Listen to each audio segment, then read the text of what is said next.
Phronesis investor academy के इस brand new video में आप सभी का बहुत बहुत स्वागत है। इस वीडियो में हम डिटेल में जानेंगे कि यूएस फेड रिजर्व ये जो इंटरेस्ट रेट बढ़ा रहा है उसका इंडियन स्टॉक मार्केट्स पे क्या फर्क पड़ रहा है। अगर आप भी खुद का इन्वेस्टमेंट नॉलेज बढ़ाना चाहते हैं ताकि खुद का इन्वेस्टमेंट्स मैनेज कर सके तो उसके लिए आप हमारा educational YouTube channel Phronesis investor academy subscribe कर सकते हैं।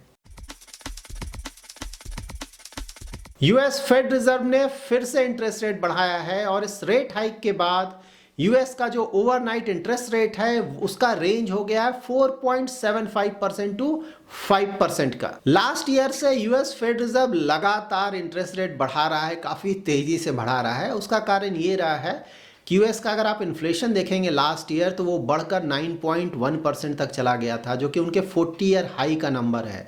तो उस इन्फ्लेशन को कम करने के लिए उन्होंने लगातार इंटरेस्ट रेट बढ़ाया और अगर आप इन्फ्लेशन देखें करेंटली तो वो अबाउट 6% के आसपास है।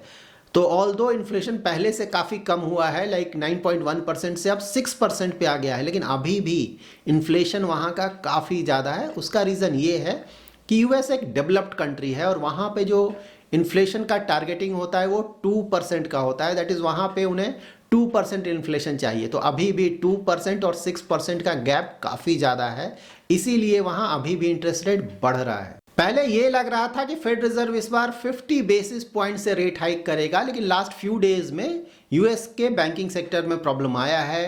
लाइक वहाँ पे सिलिकॉन वैली बैंक या फिर सिग्नेचर बैंक में प्रॉब्लम्स आए और ओवरऑल कुछ और बैंक्स में भी प्रॉब्लम आया है। उसके कारण इस बार वहाँ के फेड रिजर्व ने इंटरेस्ट रेट उतना ज़्यादा नहीं बढ़ाया और सिर्फ 25 बेसिस पॉइंट से बढ़ाया। नाउ हम जान लेते हैं कि ये जो यूएस में इंटरेस्ट रेट बढ़ रहा है उसका इंडियन स्टॉक मार्केट्स पे क्यों फर्क पड़ रहा है। क्योंकि यूएस में अगर इंटरेस्ट रेट बढ़ रहा है, वो दूसरा कंट्री है, इंडिया दूसरा कंट्री है, तो उसके इंटरेस्ट रेट से हमारे स्टॉक मार्केट का क्या कोरिलेशन है।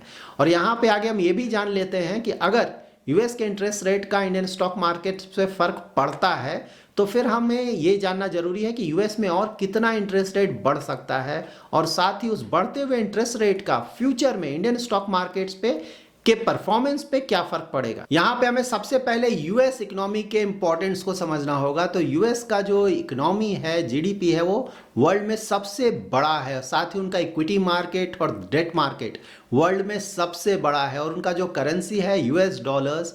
वर्ल्ड में जो ज्यादातर ट्रेड्स होते हैं वो यूएस डॉलर्स में ही होते हैं। वर्ल्ड ओवर आपको कई सारी कंट्रीज ऐसी मिल जाएंगी जो कि अपने फॉरेक्स रिजर्व का एक बड़ा हिस्सा यूएस गवर्नमेंट सिक्योरिटीज में इन्वेस्ट करते हैं।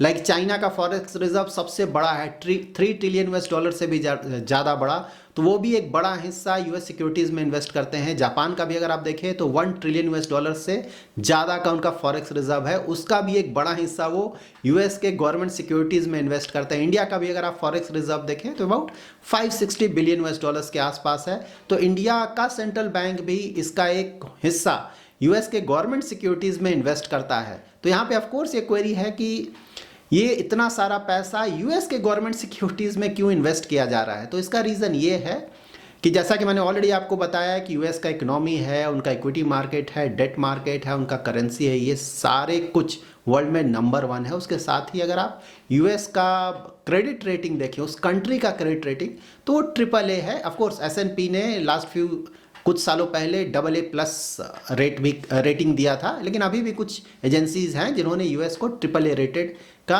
क्रेडिट रेटिंग दिया हुआ है। तो क्रेडिट रेटिंग वाइज भी ये कंट्री बेस्ट है। सो ओवरऑल यूएस का डेट मार्केट काफी बड़ा है, काफी ट्रांसपेरेंट है, वहां का क्रेडिट रेटिंग भी काफी अच्छा है, इसीलिए उसे काफी ज्यादा सेफ माना जाता है और इसीलिए कई कंट्रीज अपना फॉरेक्स रिजर्व का एक बड़ा हिस्सा वहां इन्वेस्ट करते हैं, क्योंकि ऐसा माना जाता है कि वर्ल्ड ओवर अगर कोई बहुत बड़ा प्रॉब्लम आता है तो शायद रिलेटिवली वो सबसे ज्यादा सेफ जगह है जहां की आप अपना पैसा रख सकते हैं। कोरोना पैंडेमिक के कारण वर्ल्ड वाइड अगर आप ज्यादातर इकोनॉमीज को देखें तो उनका ओवरऑल आउटपुट बुरी तरह से हिट हुआ था, स्टॉक मार्केट्स बुरी तरह से गिरे थे, लेकिन उसके बाद स्टॉक मार्केट्स में काफ़ी अच्छा रैली देखने को मिला था। तो ये रैली क्यों आया था? तो इस रैली के आने का एक बहुत बड़ा रीज़न ये था कि वर्ल्ड वाइड काफ़ी सारे कंट्रीज़ ने अपना इंटरेस्ट रेट कम किया था, क्योंकि उन्हें अपने इकोनॉमी को स्टिमुलेट करना था, क्योंकि इकोनॉमी बिल्कुल डाउन एंड आउट हो चुका था। तो उसी समय यूएस ने भी बहुत सारा करेंसी प्रिंट किया, मार्केट में बहुत ज़्यादा पैसा लाया और साथ ही एग्रेसिवली इंटरेस्ट रेट भी रिड्यूस करना शुरू किया, घटाना शुरू किया, ताकि अपने इकोनॉमी को स्टिमुलेट कर सके। और जब ये easy liquidity, that is market में बहुत ज़्यादा पैसा आ गया, तो वर्ल्ड वाइड कई सारे कंट्रीज के जो स्टॉक मार्केट्स थे वहाँ पे बहुत अच्छा रैली आया और रिटर्न्स काफ़ी अच्छे हैं। तो जब भी मार्केट्स में इजी लिक्विडिटी होता है, इंटरेस्ट रेट काफ़ी कम होता है। लाइक डेवलप्ड कंट्रीज में अगर आप इंटरेस्ट रेट देखें तो 0.1% का इंटरेस्ट रेट उस समय था।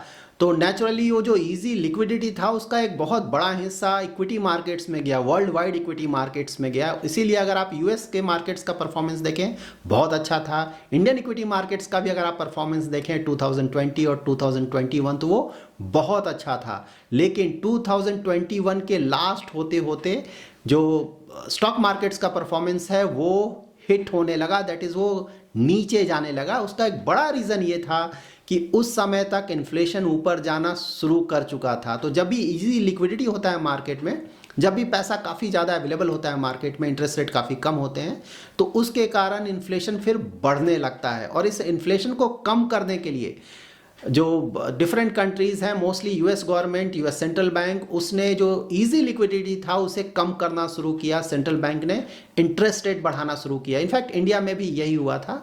लेकिन हाँ, इंडिया में अगर आप देखें तो हमारे यहाँ इंटरेस्ट रेट रिलेटिवली कम कट हुए थे, हमारे यहाँ लिक्विडिटी भी उतना ज़्यादा नहीं दिया गया था, इसीलिए इंडिया में जो इन्फ्लेशन का प्रॉब्लम है वो उतना ज़्यादा नहीं आया। जबकि अगर आप यूएस और यूरोपियन यूनियन या फिर यूके को देखें तो वहाँ पे काफ़ी ज़्यादा लिक्विडिटी दिया गया था, इंटरेस्ट रेट काफ़ी ज़्यादा कट किया गया था, इसीलिए वहाँ पे इन्फ्लेशन काफ़ी तेज़ी से बढ़ा था। और उस बढ़े हुए इन्फ्लेशन को कम करने के लिए उन्हें काफ़ी ज़्यादा इंटरेस्ट रेट बढ़ाना पड़ रहा है। वर्ल्ड वाइड जब इंटरेस्ट रेट बढ़ने लगे तो स्टॉक मार्केट्स गिरने लगे। उसका बड़ा रीज़न ये है कि पहले मुझे 0 या 1% पे पैसा मिल रहा था, वो पैसा मैं आराम से स्टॉक मार्केट में लगा दे रहा था, स्टॉक मार्केट रिटर्न्स भी बहुत अच्छा दे रहे थे, तो मैं बहुत अच्छा पैसा बना रहा था। लेकिन अब यही इंटरेस्ट रेट 4%, 5% का हो गया, प्लस इक्विटी मार्केट्स बहुत ज़्यादा ओवर वैल्यूड हो गए, गिरने लगे।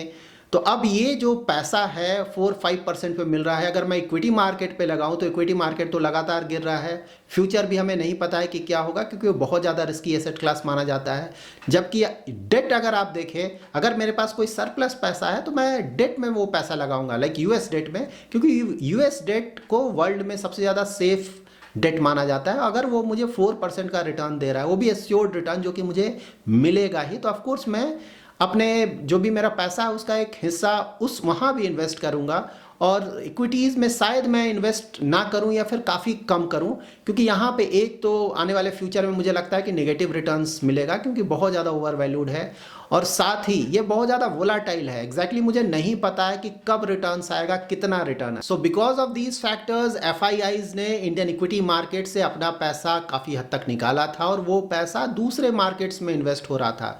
लाइक उसका एक हिस्सा यूएस में जा रहा था, यूएस के ट्रेजरी बॉन्ड्स में जा रहा था, गवर्नमेंट सिक्योरिटीज़ में जा रहा था, और साथ ही उसका एक हिस्सा वैसे मार्केट्स में भी जा रहा था या फिर जा रहा है जो कि रिलेटिवली कम ओवर वैल्यूड है। लाइक इंडियन स्टॉक मार्केट्स काफ़ी ज़्यादा ओवर वैल्यूड हो गया था, तो वैसे मार्केट जो कि कम ओवर वैल्यूड है, क्योंकि वहाँ पे रिटर्न्स आने के चांसेस ज़्यादा होंगे। सो नाउ इंडिया के स्टॉक मार्केट्स का जो फ्यूचर परफॉर्मेंस है वो इस बात पे भी डिपेंड करेगा कि यूएस में जो इंटरेस्ट रेट है वो कब तक बढ़ेगा और कितना बढ़ेगा, और उसके बाद वो इंटरेस्ट रेट कब नीचे आना शुरू हो सकता है।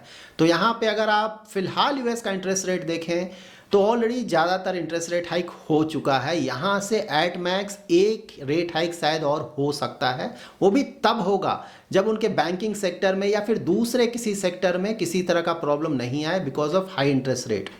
और अगर उनके बैंकिंग सेक्टर में कुछ और प्रॉब्लम्स आते हैं या फिर दूसरी कंपनीज में, कुछ बड़ी कंपनीज में कुछ प्रॉब्लम आता है because of high interest rate, तो वहाँ से बिल्कुल हम ये एज्यूम कर सकते हैं कि शायद अब यहाँ से कोई रेट हाइक नहीं होगा। जब भी किसी भी कंट्री का सेंट्रल बैंक इंटरेस्ट रेट बढ़ाता है तो उसका जो इम्पैक्ट है इकोनॉमी में वो आने में कुछ महीनों का टाइम लगता है, और जो टोटल इम्पैक्ट है वो आने में तो 1 साल या कभी कभी 1.5 साल का समय भी लग जाता है। इसीलिए यहाँ से ऑलरेडी यूएस ने काफ़ी इंटरेस्ट रेट बढ़ा लिया है, तो नहीं लगता है कि इंटरेस्ट रेट और भी ज़्यादा बढ़ाएगा। प्लस अगर आप इन्फ्लेशन भी देखें यूएस का तो 9.1% से 6% पे ऑलरेडी आ चुका है, और वहाँ पे ऐसा लगता है कि इस ईयर एंड तक जो इन्फ्लेशन है वो अबाउट 3.3 टू 3.5% के आसपास आ जाएगा। तो वहाँ से उन्हें सिर्फ इसे 2% तक ले जाना है, तो वहाँ पे ज़्यादा डिफरेंस नहीं लगेगा। तो इसे देखकर भी लगता है कि यहाँ से शायद यूएस में इंटरेस्ट रेट हाइक अब नहीं होंगे, या फिर होगा भी तो एक रेट हाइक होगा 25 बेसिस पॉइंट्स का। यूएस में अगर आप इंटरेस्ट रेट चेक करेंगे अक्रॉस डिफरेंट मैच्योरिटीज, तो वहाँ पे जो शॉर्ट टर्म मैच्योरिटी का इंटरेस्ट रेट है वो ज़्यादा हो गया है और लॉन्ग टर्म मैच्योरिटी का जो इंटरेस्ट रेट है वो कम हो गया है। तो ये हमें ये बताता है कि वहाँ का जो यील्ड कर्व है वो इन्वर्टेड हो गया है। लाइक वहाँ का अगर आप 2 मंथ और 10 ईयर्स का यील्ड कर्व चेक करेंगे तो वो इन्वर्टेड है। 2 मंथ्स में इंटरेस्ट रेट ज़्यादा आ रहा है और 10 ईयर्स में इंटरेस्ट रेट कम आ रहा है। सिमिलरली अगर आप उनका 2 ईयर और 10 ईयर का यील्ड कर्व चेक करें तो 2 ईयर में इंटरेस्ट रेट ज़्यादा आ रहा है, 10 ईयर में इंटरेस्ट रेट कम आ रहा है। तो वहाँ भी यील्ड कर्व जो है वो इन्वर्टेड है। तो जब भी इकोनॉमी पे यील्ड कर्व इस तरह का इन्वर्टेड हो जाता है तो वहाँ पे रिसेशन आने के चांसेस बढ़ जाते हैं। और यूएस में ये यील्ड कर्व अब काफ़ी समय से है, तो वहाँ पे ऐसा हो सकता है कि आने वाले फ्यू मंथ्स में एक माइल्ड रिसेशन जरूर आ सकता है। और इस यील्ड कर्व को देखकर भी यही लगता है कि यहाँ से रेट हाइक ज़्यादा नहीं होगा या फिर नहीं होगा, और साथ ही जो रेट कट है वो भी जल्दी ही आएगा। लाइक नेक्स्ट ईयर हम रेट कट भी एक्सपेक्ट कर सकते हैं, बट ऑफ कोर्स वो डिपेंड करेगा कि इन्फ्लेशन कितनी तेज़ी से कम आता है और क्या यूएस में किसी तरह का माइल्ड रिसेशन आता है कि नहीं। वहाँ पे कुछ हद तक रिसेशन के प्रॉब्लम्स भी दिखते हैं, तो फिर वहाँ हम जल्दी ही रेट कट भी एक्सपेक्ट करेंगे। और यूएस में जब भी रेट कट होगा तो ओवरऑल वो इक्विटी मार्केट के लिए, ओवरऑल वर्ल्ड इक्विटी मार्केट के लिए, बीट यूएस इक्विटी या फिर इंडियन इक्विटी मार्केट, उसके लिए काफ़ी अच्छा होगा। क्योंकि जब वहाँ पे इंटरेस्ट रेट कम होने लगेगा तो इंडियन इक्विटीज़ का जो लुक्रेटिवनेस है वो बढ़ जाएगा। क्योंकि इंडियन इक्विटी का अगर आप करेंटली वैल्यूएशन देखें तो वैल्यूएशन पहले से काफ़ी कम हुआ है। हम फिलहाल फेयरली वैल्यूड हैं और यहाँ से थोड़ा भी अगर नीचे जाएंगे तो हम अंडर वैल्यूड हो जाएंगे। तो यहाँ से अगर यूएस में नेक्स्ट ईयर अगर इंटरेस्ट रेट कट होना शुरू होता है तो हमारे लिए, हमारी इक्विटी मार्केट्स के लिए ओवरऑल वो काफ़ी अच्छा खबर होगा। सो ओवरऑल जब फेड रिजर्व से ये क्लैरिटी आ जाएगा कि यहां से वो इंटरेस्ट रेट हाइक और नहीं करेंगे तो वो बहुत बड़ा पॉजिटिव होगा इंडियन इक्विटी मार्केट्स के लिए। और ऐसा लगता है कि नेक्स्ट 3-4 मंथ्स में वो पीरियड आने वाला है। दैट्स व्हाई हम एक्सपेक्ट कर सकते हैं कि जो सेकेंड हाफ होगा वो रिलेटिवली बेटर होगा। फर्स्ट हाफ तो ऑफ कोर्स फर्स्ट 3 मंथ्स बिल्कुल भी अच्छा नहीं रहा स्टॉक मार्केट्स के लिए, और आने वाले 2-3 मंथ्स में भी ऐसा नहीं लगता है कि कोई खास रिटर्न्स आएगा। बट हाँ, सेकंड हाफ से हम पिकअप एक्सपेक्ट कर सकते हैं। So that's it in this video. अगर आपको ये वीडियो पसंद आया है तो जरूर लाइक एंड शेयर करें, और अगर अभी तक आपने हमारा यूट्यूब चैनल सब्सक्राइब नहीं किया है तो जरूर सब्सक्राइब करें। Thanks lot for watching.